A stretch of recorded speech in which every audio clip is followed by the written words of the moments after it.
ጤና ይስጥልኝ። ይህ ኢትዮ ዴስክ ነው። ሰላምታችን በያላችሁበት ይድረስ እያልን በዕለቱ የተሰሙ ዋና ዋና ጉዳዮችን ወደ እናንተ ይዘን ቀርበናል።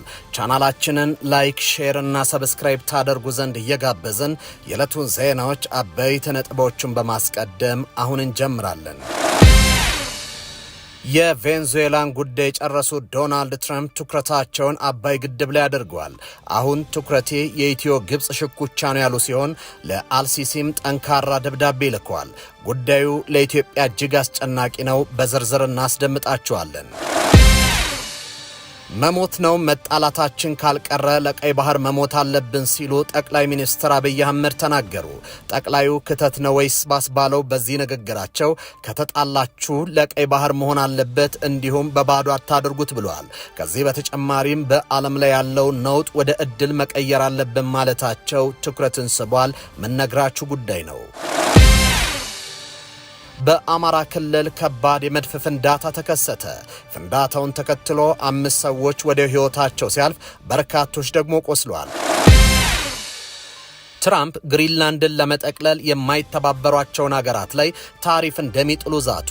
የተወደዳችሁ የቻናላችን ቤተሰቦች እነዚህንና ሌሎች መረጃዎችን ይዘናል። አሁን በዝርዝር ወደምንመለከታቸው መረጃዎች እናምራለን። የቬንዙዌላን ጉዳይ የጨረሱት ዶናልድ ትራምፕ ትኩረታቸውን ወደ አባይ ግድብ ላይ አድርገዋል። አሁን ትኩረቴ የኢትዮ ግብጽ ሽኩቻ ነው ያሉ ሲሆን ለአልሲስም ጠንካራ ደብዳቤ ልከዋል። ጉዳዩ ለኢትዮጵያ እጅግ አስጨናቂ ነው። ዶናልድ ትራምፕ ለግብፁ ፕሬዝዳንት አብዱልፈታህ አልሲሲ በጻፉት ደብዳቤ ላይ አገራቸው በህዳሴ ግድብ ዙሪያ የጀመረችውን የማሸማገል ጥረት መቀጠል እንደምትፈልግ ገልጸዋል። ፕሬዝዳንቱ አርብ በጻፉት ደብዳቤ ላይ ፕሬዝዳንት አብዱልፈታህ አልሲሲ በእስራኤልና በሐማስ መካከል የተኩስ አቁም እንዲደረስ ለሰጡት ውጤታማ አመራር አድንቀዋል። ግብጽ ከመስከረም 26 2016 ዓ.ም በኋላ በእስራኤልና በሐማስ መካከል የተቀሰቀሰውን ግጭት ተከትሎ የቀጠናውን ደህንነትና ሰብአዊ ቀውስን መፍታት በኩል ለነበራት ሚና ምስጋናቸውን ገልጿል። ፕሬዝዳንት ትራምፕ ባለን የግል ወዳጅነት መንፈስና አሜሪካ ለግብጽ ሰላምና ደህንነት ባላት ቁርጠኝነት በግብጽና በኢትዮጵያ መካከል ያለውን የአባይን ውሃ መጋራት ጥያቄ ለአንዴና ለመጨረሻ ጊዜ በኃላፊነት መንፈስ ለመፍታት አደራዳሪነቷን ዳግም ለመጀመር ዝግጁ ነኝ ሲሉ ትራምፕ በደብዳቤ አስፍረዋል። ኢትዮጵያ በአባይ ወንዝ ላይ የህዳሴ ግንባታን ከጀመረችበት ጊዜ አንስቶ ከሱዳንና ግብጽ ጋር አለመግባባት ውስጥ ቆይታለች። ግብጽ፣ ኢትዮጵያና ሱዳን ላለፉት 14 ዓመታት በአባይ ወንዝ ጉዳይ ላይ ከስምምነት ለመድረስ ሲደራደሩ የነበረ ቢሆንም እስካሁን ሶስቱንም ሀገራት የሚያስማማ ሁሉን አቀፍ መግባባት ላይ መድረስ አልተቻለም። ፕሬዝዳንት ትራምፕ አሁን በጻፉት ደብዳቤ ላይ አገራቸው በህዳሴ ግድብ ዙሪያ ለበርካታ ዓመታት ባለመግባባት ውስጥ የቆዩትን ሀገራት ጉዳይ ለመፍታት ያላትን ፍላጎት ለመግለጽ በዚህ ቀጠና የትኛውም አገር የአባይን ውሃ ሀብት በተናጠል መቆጣጠርና በሂደቱ ላይ ጎረቤቶችን መበደል የለበትም ሲሉ አስፈረዋል። ትራምፕ በማህበራዊ ሚዲያ ገጻቸው ላይ ባጋሩት በዚህ ደብዳቤ ላይ ቡድኔ እኔና የአባይ ወንዝ ለግብጽና ለህዝቡ ያለውን ጥቅም እንረዳለን ብሏል። ፕሬዝዳንት ትራምፕ በተደጋጋሚ 8 የዓለም ጦርነቶች ማስቆማቸውንና ከነዚህ መካከል አንዱ በኢትዮጵያና በግብጽ መካከል ሊካሄድ የነበረው አንዱ መሆኑን ይናገራሉ። ትራምፕ በደብዳቤያቸው ላይ ትክክለኛ በሆነ ቴክኒካዊ እውቀት፣ ፍትሃዊና ግልጽ ድርድር እንዲሁም በአሜሪካ በሚኖር ጠንካራ ቁጥጥርና የማስተባበር ሚና ከሁሉም የአባይ ተፋሰስ ሀገራት ጋር ዘላቂ ስምምነት ላይ መድረስ እንደምንችል አምናለሁ ሲሉ ያላቸውን ተስፋ ገልጸዋል። አክለውም በድርቅ ለረጅም ጊዜ በተራዘመ ደረቅ ዓመታት ወቅት ለግብጽና ሱዳን ሊገመት የሚችል ውሃ እንዲለቀቅ እንዲሁም ኢትዮጵያ ከፍተኛ መጠን ያለውን የኤሌክትሪክ ኃይል እንድታመነጭ ያስችላል። የተወሰነውም ለግብጽና ሱዳን ሊቀርብ ወይም ሊሸጥ ይችላል ብሏል። የአሜሪካው ፕሬዝዳንት የህዳሴው ግድብ አለመግባባት ዘላቂ ከሆነ ቀጠናዊ መረጋጋት ጋር በተያያዘ ከፍተኛ ትኩረት የሚሰጡት ጉዳይ መሆኑን በደብዳቤያቸው ላይ ጠቅሷል። ለመካከለኛው ምስራቅና ለአፍሪካ ዘላቂ ሰላም ስሰራ በታላቁ የኢትዮጵያ ህዳሴ ግድብ ዙሪያ የተፈጠረውን አለመግባባት መፍታት ቁልፍ አጀንዳዬ ነው ብሏል። ለፕሬዝዳንት አልሲሲ የተጻፈው ይህ ደብዳቤ ለኢትዮጵያው ፕሬዝዳንት ታዬ አጽቀሥላሴ፣ ለሱዳኑ አብዱልፈታህ አልቡርሃን እንዲሁም በቀጠናው ላይ ከፍተኛ ተጽዕኖ ላላቸው የሳውዲ ልዑል ሞሐመድ ቢን ሳልማንና ዩናይትድ አረብ ኤምሬት ፕሬዝዳንት ሞሐመድ ቢን ዛይድ ተልኳል።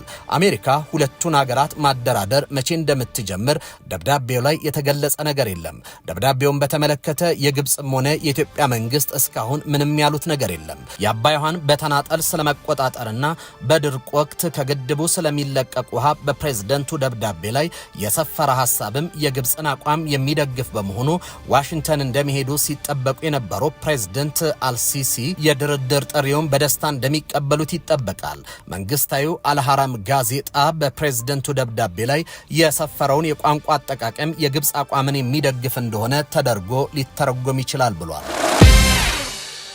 መሞትና መጣላታችን ካልቀረ ለቀይ ባህር መሞት አለብን ሲሉ ጠቅላይ ሚኒስትር አብይ አህመድ ተናገሩ።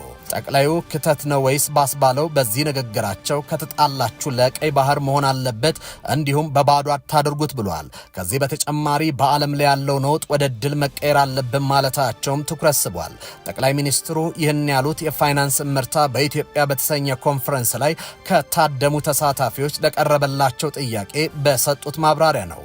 ከትናንት በስቲያ የተካሄደው ይህ ኮንፈረንስ በኢትዮጵያ በመካሄድ ላይ ያለውን የኢኮኖሚ ማሻሻያ የተገመገመበትና የመጨረሻ ጊዜ ምልከታ የቀረበበት መድረክ እንደሆነ የጠቅላይ ሚኒስቴር ጽህፈት ቤት አስታውቋል። ኢትዮጵያ ከሰሞኑ በተለያዩ ዓለም አካባቢዎች ያሉ መናጦችና መታወኮችን ባትፈልግም ከእያንዳንዱ ግጭት እድልን ፈልቅቃ ማውጣት እንደሚጠበቅባትም ተናግሯል። ዓለም ባልተጠናችበት ወቅት ጥቅም አግኝተን ስንናጥ እንደምንጎዳ በማሰብ ከነሱ በላይ መጨነቅ የለብንም ሲሉ ተደምጠዋል። ከውጭ የሚመጣ ሀብት ለመጠቀም እስከ መጨረሻው ማድረግ ያለብንን ነገር እናደርጋለን ያሉት ጠቅላይ ሚኒስትሩ ኢንቨስትመንትን በሚመለከት ደቡባዊና ምዕራባዊ የሚባል ክፍፍል ያለ አይመስለኝም ሲሉ አስተያየታቸውን አጋርተዋል። አንድ የሚባል ደቡብና ምዕራብ ብቻ ሳይሆን አንድ ኤክስ የሚባል ሀገር ያለ አይመስለኝም። በዚህ ሀገር ውስጥ ከፍተኛ የፖሊሲ የአመለካከት ክፍሎች አሉ ሲሉም አብራርተዋል። በእነዚህ ሁሉ ክፍልፋዮች ውስጥ የኔና የናንተ ስራ እየገቡ እድልም መውሰድ ነው። የሚጣሉ ካሉ እባካችሁ አትጣሉ፣ ጥላ አያስፈልግም፣ ከተጣላችሁ ለቀይ ባህር መሆን አለበት፣ እንደዚሁም በባዶ አታድርጉት ብለን እንመክራለን። ወንድ ልጅ መጣላቱ ካልቀረ ሀገር መጣላቷ ካልቀረ ብለን እንመክራለን ሲሉ ጠቅላይ ሚኒስትሩ ተደምጧል። አንዳንዱ ነዳጅ ያጣለዋል፣ አንዳንዱ ክብር ያጣለዋል፣ አንዳንዱ ነገ ማን ይቀድመኛል ያጣለዋል፣ አንዳንዱ ቀይ ባህር ያጣለዋል እና እንዳግባቡ መጠቀም ጥሩ ነው ለማለት ነው ያሉት ጠቅላይ ሚኒስትሩ ዓለም ስትከተል የቆየችውን እውነታ በመጠየቅ የእርሳቸውን መንግስት እየተገበረ ነው ያሉትን ሀገር በቀል እሳቤም አድንቀዋል። አንደኛው የዓለም ጦርነት ላይ ዓለም ሁለተኛው የዓለም ጦርነት ይላል። ዓለም ማን ነው? እኛና ጅቡቲ አልተዋጋንም። የነሱ ጦርነት የዓለም ጦርነት፣ የነሱ ረሃብ የዓለም ረሃብ፣ የነሱ እድገት የዓለም እድገት፣ የነሱ ምቾት የዓለም ምቾት፣ እነርሱ ጋር ያልሆነው ግን ሁለተኛ ይሄ ነው የዓለም እውነታ። ለዚህ ነው ሀገር በቀል በሆነ እሳቤ ተያይዘን እንውጣ እያልን ያለነው ሲሉ ጠቅላይ ሚኒስትር አብይ የምዕራቡንና የደቡቡን ዓለም ምሳሌ በመጥቀስ አነጻጽረዋል። ከአማራ ክልል ከባድ የመድፍ ፍንዳታ ተሰማ። ፍንዳታውን ተከትሎ 5 ሰዎች ወዲያው ህይወታቸው እንዳለፈ አሳዛኝ መረጃ ወጥቷል። ይህ የብዙዎችን ህይወት የቀጠፈውና ያቆሰለውን ፍንዳታ በተመለከተ የወረዳው አስተዳደር ዝርዝር መረጃ ሰጥቷል። በዋግምራ ብሔረሰብ አስተዳደር ባበርገሌ ወረዳ 03 ቀበሌ በባልታፍር ጎጥ በቤት ውስጥ በተከሰተ የመድፍ ቁምቡላ ፍንዳታ የ5 ሰዎች ህይወት ማለፉን የወረዳው ፖሊስ ጽህፈት ቤት አስታውቋል። የወረዳው ፖሊስ ጽህፈት ቤት ኃላፊ ኢንስፔክተር መንግስት የደባሽ ለሆርን ፍሪኬንሲ በላኩት መረጃ ላይ እንደገለጹት አደጋ የተከሰተው በቤት ውስጥ የነበረን የመድፍ ቁምቡላ ለሙቀጫነት ለመዋል ሲቀጠቅጡ በመፈንዳቱ ነው። በዚህ ምክንያትም የ5 ሰዎች ህይወት ወዲያውኑ ያለፈ ሲሆን በ2 ሰዎች ላይ ከባድ የአካል ጉዳት ደርሶባቸዋል ብሏል። ጉዳት የደረሰባቸው ወገኖች በአሁኑ ወቅት የረአቁ በተሰኘ ጤና ጣቢያ የሕክምና እርዳታ እየተደረገላቸው እንደሚገኝ ተገልጿል። ከሰው ህይወት በተጨማሪ በእንስሳትና በንብረት ላይ ከፍተኛ ውድመት መድረሱን የገለጹት ኃላፊው ፖሊስ ስለ አደጋው ሙሉ መረጃ ለማግኘት በአሁኑ ወቅት ተጨማሪ ምርመራ እያደረገ እንደሚገኝም ተመላክቷል። ይህ በአበርገሌ ወረዳ የደረሰው አሳዛኝ ክስተት በሰሜኑ የኢትዮጵያ ጦርነት ወቅት በአካባቢው ተበትነው የቀሩና ሳይፈነዱ የወደቁ የጦር መሳሪያ ቅሪቶች አሁንም ጉዳት እያደረሱ መሆኑን የሚያሳይ ነው ተብሏል። ጦርነት ካበቃ በኋላም እንዲህ ያሉ የጦር መሳሪያ ቅሪቶች በተለያዩ አካባቢዎች ለሰው ሞትና ለአካል ጉዳት ምክንያት እየሆኑ እንደሆነ ተመላክቷል። የአሜሪካው ፕሬዝዳንት ዶናልድ ትራምፕ ግሪንላንድን ለመጠቅለል ያላቸውን ፍላጎት የሚቃወሙ ሀገራት ላይ ታሪፍ ለመጫን ዛቱ። ትራምፕ በዋይት ሀውስ በነበራቸው ስብሰባ ላይ በግሪንላንድ ላይ ባለን አቋም የማይስማሙ ሀገራት ላይ ታሪፍ ልንጥል እንችላለን ብሏል። ግሪንላንድ የዴንማርክ ራስ ገዝ ነች። ትራምፕ ይህ ታሪፍ በየትኛው ሀገር ላይ እንደሚጣል አልተናገሩም። እስካሁን ድረስ ዴንማርክ እና ግሪንላንድ እንዲሁም ሌሎች የአውሮፓ ሀገራት የትራምፕን እቅድ ተቃውሟል። ትራምፕ ይህንን ሲሉ 11 የኮንግረስ አባላት ለግሪንላንድ ያላቸውን ድጋፍ ለመግለጽ ወደ ስፍራው አቅንተዋል።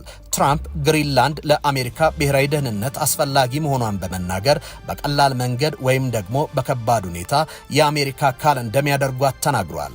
ይህም በግዛቲቱ በገንዘብ መግዛት አሊያም በወታደራዊ ኃይል መጠቅለል ሊሆን እንደሚችል ተንታኞች ይናገራሉ። ተመልካቾች ለሰዓቱ የነበሩን ዜናዎች እኚህ ነበሩ። በያላችሁበት ሰናይ ጊዜ